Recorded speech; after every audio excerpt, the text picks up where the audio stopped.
Elivaldo Barbosa, muito boa tarde. Boa tarde, Joelson, e boa tarde a você que nos acompanha neste começo de semana, nesta segunda-feira. Aqui no Jornal do Piauí. Elivaldo Barbosa, você sabe que a cidade de Teresina tem muitas hortas comunitárias que fazem parte do cotidiano das comunidades. Eu diria até, Joelson, que ela hoje é um traço marcante na economia do município. Implantada, esse programa foi executado a partir de 1985, 86, ainda com o professor Wal Ferraz. Ele resolveu instalar as hortas comunitárias, aproveitando as linhas da Linha de Chesf. transmissão da Chesf. E acabou o programa avançando em outros setores e outras áreas. Hoje são mais de 40 hortas comunitárias, que garantem emprego, renda e produção aqui em Teresina.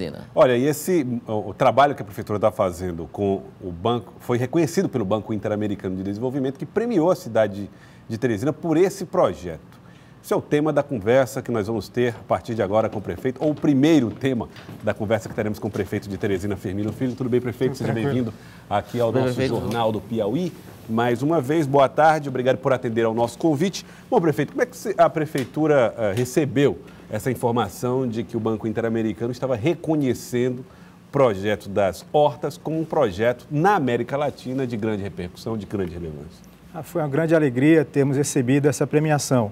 Um grupo de arquitetas da Prefeitura fez justamente o projeto de urbanização lá das hortas do Disseu. E esse projeto de urbanização, juntamente com todo o significado das hortas comunitárias, conseguiram trazer esse belíssimo prêmio para a cidade de Teresina. Esse prêmio abre as portas para que nós possamos ter uma maior aproximação, né, com o BID, o Banco Interamericano de Desenvolvimento, e mostra uma coisa importante para a nossa cidade, que os nossos profissionais podem produzir trabalhos de excelência e serem reconhecidos internacionalmente. E que o trabalho feito pela Prefeitura Municipal de Teresina, à frente das hortas comunitárias, serve também para que nós possamos demonstrar nossa capacidade de fazer bons projetos. Portanto, é uma alegria muito grande receber essa premiação. Não é apenas a área de cultivo ali, né? O entorno também foi observado. De fato, a partir das hortas comunitárias existentes, foi desenvolvido um projeto de urbanização que prevê a construção de calçadões, tráfego calmo, paradas de ônibus para todos os transeuntes passageiros, prevê também ciclovias, ciclofaixas, local de lazer, de esporte, enfim, fazer ao longo de todas as hortas comunitárias, ao longo das suas margens, esse processo de urbanização. E isso casado, né, com a própria paisagem que já existe lá, dominada pela produção das hortas. Ali debaixo do fio das Chesf. E com relação ao componente tecnológico de produção, a irrigação, por exemplo, e até a orientação para a produção de alimentos sem uso de agrotóxicos. Interessante, quando se começou a colocação das hortas comunitárias aí na década de 80, buscava-se privilegiar a pequena produção, e hoje essa pequena produção ela passa a ter uma vertente completamente diferente, porque cresce no mundo todo a demanda por alimentação saudável, natural, desligada de agrotóxicos e assim por diante. Cresce também no mundo todo a demanda para que nós possamos consumir alimentos que sejam produzidos localmente, ou seja, não se exija a colocação de muitos conservantes para o processamento e para o deslocamento dos alimentos, e ao mesmo tempo não se exija tanta pegada de carbono, utilização de combustíveis fósseis. Portanto, esse é um movimento global e o que faz com que as nossas hortas comunitárias, os nossos campos agrícolas que nós temos na zona rural, eles tenham agora uma outra versão bem mais moderna, bem mais contemporânea que tinha antigamente, não apenas de geração de emprego e renda, mas geração de emprego e renda numa categoria de grande valor agregado. Nós temos, inclusive, lá no campo agrícola do Soinho, a nossa primeira experiência para a produção de orgânicos, o que, eu não tenho a menor dúvida, é uma linha que deve ser seguida para o nosso futuro e que vai gerar muita agregação de valor para a pequena produção rural da cidade de Teresina. Prefeito, aproveitando a sua presença e falando, já que você está falando a respeito de mobilidade, a cidade de Teresina tem visto as paradas do novo sistema de transporte público tomando conta dos canteiros centrais. Quando é que, de fato, nós teremos esse serviço funcionando plenamente para o teresinense? Plenamente, nós teremos o sistema funcionando no final do ano que vem. Todos nós sabemos que o novo modelo ele exige a construção de uma infraestrutura e exige também a chegada de novos equipamentos para fazer essa nova estrutura funcionar. Essa estrutura necessária é composta de 8 terminais de integração. Nós já temos 7 terminais ou já finalizados ou iniciados, apenas um falta ser construído, que é lá na Zona Leste, que fica ali no cruzamento da Horácio Ribeiro com a Jânio Quadros. Esse é o único terminal que não foi construído, não foi iniciado ainda. Os outros estão completamente já terminados ou já estão prestes a serem concluídos. E, além disso, nós temos que ter também os corredores exclusivos de ônibus assim como as faixas exclusivas.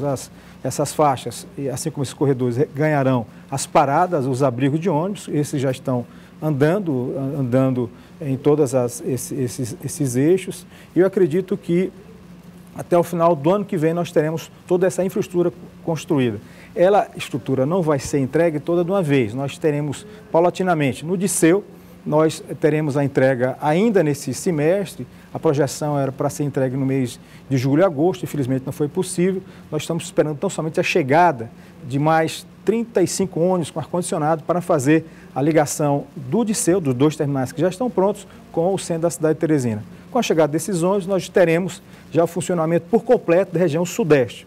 Essa região que já começou a trabalhar de forma experimental nos fins de semana e nos feriados a partir do mês de janeiro.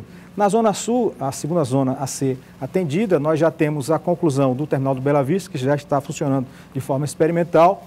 Está andando em boa velocidade o terminal do Parque Piauí, acredito que até o mês de novembro já estará concluído. E nós temos os corredores da Zona Sul também andando em boa velocidade. E a boa notícia é que o governo do estado está andando também muito bem agora nesse segundo semestre, com o viaduto lá do Balão da Miguel Rosa. Ou seja, a obra que vai agilizar sobremaneira o funcionamento daquele corredor de ônibus. E a prefeitura também já fez a licitação, uma boa notícia que eu posso dar nessa semana, fez a licitação do novo viaduto que vai ser feito lá na Barão de Gurgueia, que liga ali no Balão da Tabuleta, que liga a Barão de Gurgueia com a Henri Wald de Carvalho. Henri Wald que acabou de ser recapeada. Vai passar, então, a Barão de Gurgueia vai passar por cima... Correto. Na realidade, o viaduto faz a ligação entre a Henri Wald com a Barão de Gurgueia e priorizando o transporte coletivo, priorizando a passagem do ônibus. Nós vamos ter não apenas o viaduto, mas vamos ter uma trincheira, um rebaixamento que liga a BR, né, que vem lá do Balão da Miguel Rosa em direção à ponte para o Maranhão. Um elevado e um rebaixamento também ali da BR. Vai ficar semelhante ao que será ali na Miguel Rosa. Correto, porque na Miguel Rosa o que está sendo feito agora tão somente é o viaduto. Falta ainda, no segundo momento, a construção do rebaixamento, né, da trincheira. Entendo. Tá aí, então, o prefeito está anunciando que vai ser feito, então, ali um viaduto na Barão de Gurgueia com Henri Wald. Já terminou a licitação, já tem a empresa vencedora e os recursos são do FGTS, portanto, são recursos já assegurados. Quanto custará a obra? Entendeu? Basicamente 32 milhões de reais aproximadamente, mas esse é o número mais preciso, eu posso posteriormente passar, mas é nessa ordem de grandeza, é 30 a 32 milhões de reais. Prefeito, hoje as prefeituras, os municípios andam aí com a corda no pescoço em relação à gestão financeira. O senhor já definiu uma série de medidas, colocou em prática, de contenção de gastos. Hoje, qual é a situação da Prefeitura de Teresina em relação a isso? Nós tivemos um ano bastante difícil em termos de arrecadação. O ano que está passando, ele continuou com a crise que nós recebemos do ano passado. A Prefeitura fez uma série de ajustes, tanto na parte de pessoal quanto na parte de contratos existentes. Buscamos adequar a realidade da Prefeitura às novas condições da economia. Conseguimos já resultados positivos em termos de economia. Somente nesses meses que vão de janeiro a agosto desse ano, nós conseguimos uma economia de algo em torno de 48 milhões de reais. E esperamos chegar a um montante superior a 60 milhões de reais até o final do ano. Isso para que nós possamos nos adequar à nova realidade que essa crise nos impõe. Só para você ter uma ideia, o FPM da Prefeitura de Teresina, no ano de 2017, ele é compatível com o FPM do ano de 2015. Ou seja, nós tivemos todo o crescimento de infraestrutura da cidade, de equipamentos sociais, e, no entanto, o FPM agora é que vai chegar no patamar que era 2 anos atrás.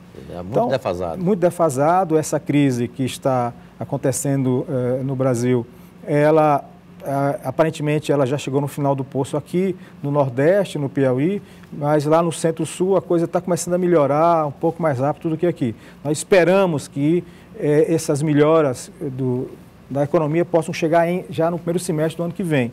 E a intensidade dessa melhoria vai depender muito, né, dos condicionantes da política, né, de todo o ambiente no qual o Brasil está vivendo. Portanto, nós somos realistas em relação ao que está acontecendo hoje, é exatamente por isso que nós temos que fazer os ajustes necessários e, ao mesmo tempo, nós somos otimistas em relação ao que deverá acontecer na nossa economia a partir do ano que vem.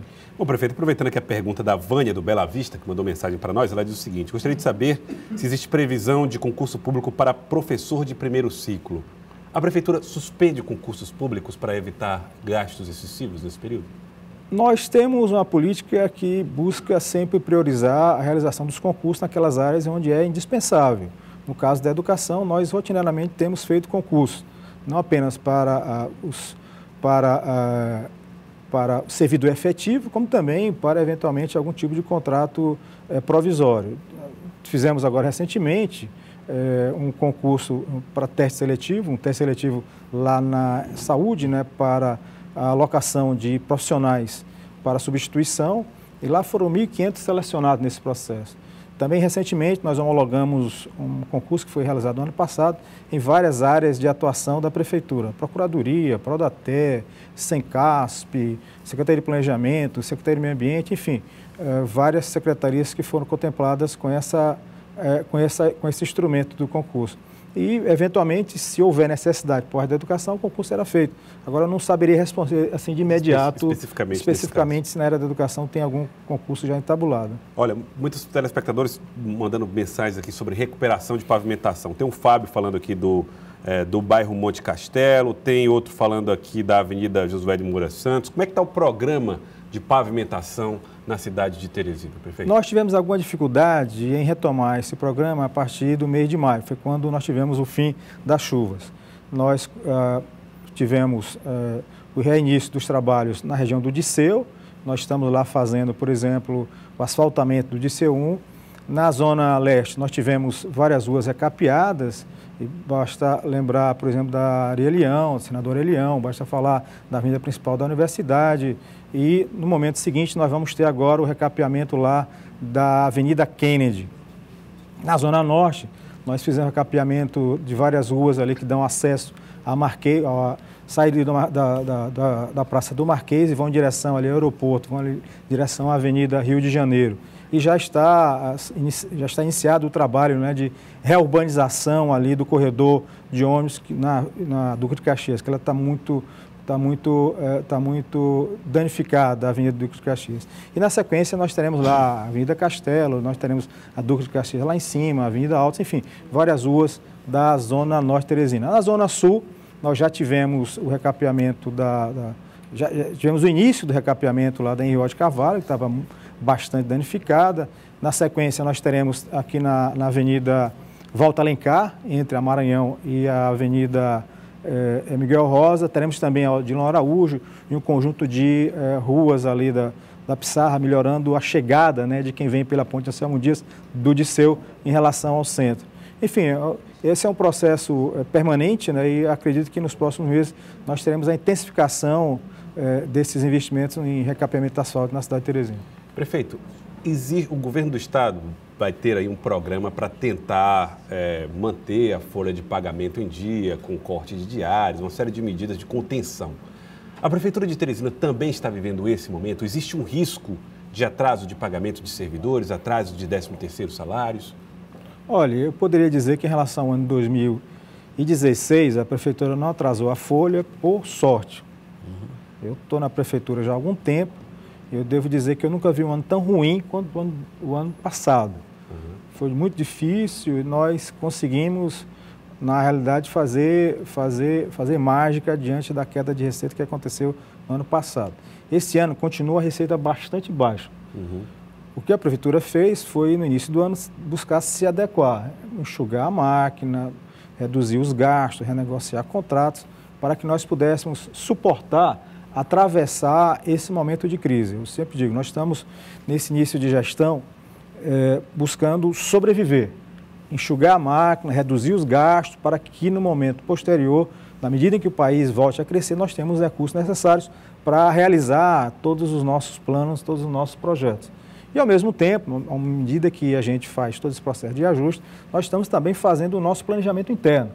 plantando boas sementes para que ao longo do tempo, dos próximos 4 anos, nós possamos ter bons frutos, resultado dessas sementes. Então, esse é um ano de muito planejamento, de arar muito a terra para que no futuro nós possamos fazer mais, tendo acesso a novos recursos que o crescimento com certeza trará. Tem 2 medidas, uma delas a Prefeitura vai ser obrigada a tomar, que é a do aumento do ISS por determinação em função da questão da guerra fiscal. Então, deve aumentar a alíquota do ISS. E a outra foi a criação de um imposto, ainda no final em dezembro de 2016, que está sendo cobrado agora, que é de fiscalização e mudanças de endereço, coisas desse tipo. Isso vai incrementar muito a receita do município? São medidas que preocupam o senhor pela impopularidade? Primeira questão, a lei do ISS. O Congresso Nacional aprovou uma lei complementar que impõe um limite mínimo para a alíquota de ISS. Ou seja, para evitar a guerra fiscal entre municípios, o Congresso se posicionou. O que é que existia anteriormente? Nós tínhamos, numa determinada região, vários municípios que baixavam a sua alíquota de ISS, alguns cobravam até 0,2. Existem municípios no interior de São Paulo que cobram 0,1 de todas aquelas locadoras de veículos.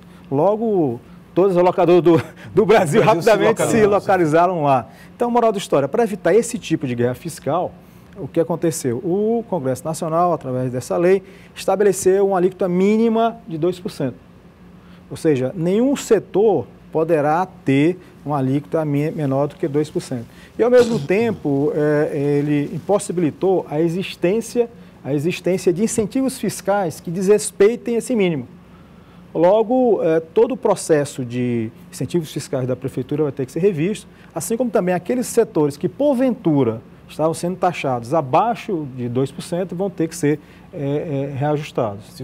Além disso, a sua pergunta também foi bastante interessante em relação às taxas. No ano passado, nós fizemos um levantamento interessante em relação à arrecadação tributária da Prefeitura de Teresina. Podemos perceber que a cidade de Teresina, ela tem, em relação ao ISS, tem um bom padrão de cobrança. Em relação ao IPTU, o nosso comportamento é de médio para baixo. Ou seja, o nosso IPTU ainda tem um espaço, tem uma gordura para crescer. Agora, em relação às taxas, o desempenho da Prefeitura de Teresina é muito ruim. Só para você ter uma ideia, das 27 capitais, Teresina é a que tem a menor arrecadação média de taxas, só ficando perto da cidade de Maceió. E Maceió arrecadava, só para você ter uma ideia, no ano arrecadava 47 milhões e Teresina não cheguei a 20 milhões de reais. Então, existe toda uma legislação de taxas que a Prefeitura de Teresina, ao longo do tempo, ela foi, assim, meio que omissa no seu processo de cobrança. Então, para evitar problemas, especialmente na Justiça, para que nós não venhamos a ser responsabilizados pelo não cumprimento da nossa capacidade tributária e, ao mesmo tempo, para nós enfrentarmos os desafios que a crise traz, nós fizemos no ano passado, em dezembro do ano passado, algumas modificações nas taxas. E é justamente uma dessas taxas que está sendo cobrada agora. Você não acha que penaliza muito o empresário, prefeito? Taxa de licença de fiscalização, taxa do lixo que deve entrar em vigor no ano que vem, acaba cobrando demais de quem já vive também os efeitos da crise? Basicamente, o que é que nós temos? Nós tivemos a sensibilidade em relação à taxa do lixo, que ela é bem superior na sua abrangência e no seu valor a essa taxa atual. Essa taxa atual é 20% do que foi cobrado em relação a julho. Mas é necessário que a gente possa entender o processo de ajuste da Prefeitura. A Prefeitura, da mesma forma que todas as empresas, ela sofre com a crise e precisa se ajustar. E não se ajusta só cortando despesa. Nós já cortamos, estou aqui falando, que nesse ano nós vamos cortar mais de 60 milhões de reais. Essa taxa que está sendo cobrada, ela não vai arrecadar nem 3 milhões de reais no geral. Então, é necessário que a gente possa perceber que a Prefeitura tem limites na sua redução de gasto. Entre cobrar uma taxa e fechar uma escola, eu prefiro cobrar uma taxa. Entre cobrar uma taxa e fechar a unidade básica de saúde, eu prefiro cobrar uma taxa. Nós vivemos nesse momento grave. Então, para que nós possamos manter a nossa cidade funcionando, não apenas com serviço normal de limpeza, na saúde, na educação, na assistência, nós temos que fazer um esforço. Sem esse esforço, daqui a pouco nós teremos o retorno ao passado. Então, entre a Prefeitura atrasar a folha e cobrar a taxa, eu prefiro cobrar a taxa. Entre provocar a desorganização da cidade por conta do atraso de folha, eu prefiro cobrar taxa. Então, pode ser impopular, mas é necessário para a cidade. Acho que o prefeito tem a obrigação não de fazer aquela coisa que é a mais fácil, nem a mais popular, mas tem que fazer aquilo que é necessário para que a cidade possa não apenas se manter, mas no futuro avançar. E eu peço a compreensão de todos, porque o que nós estamos fazendo é o melhor para a cidade. Entre as opções existentes, nós temos que fazer o melhor para a cidade. E é essa opção que o prefeito Firmino Filho tem feito.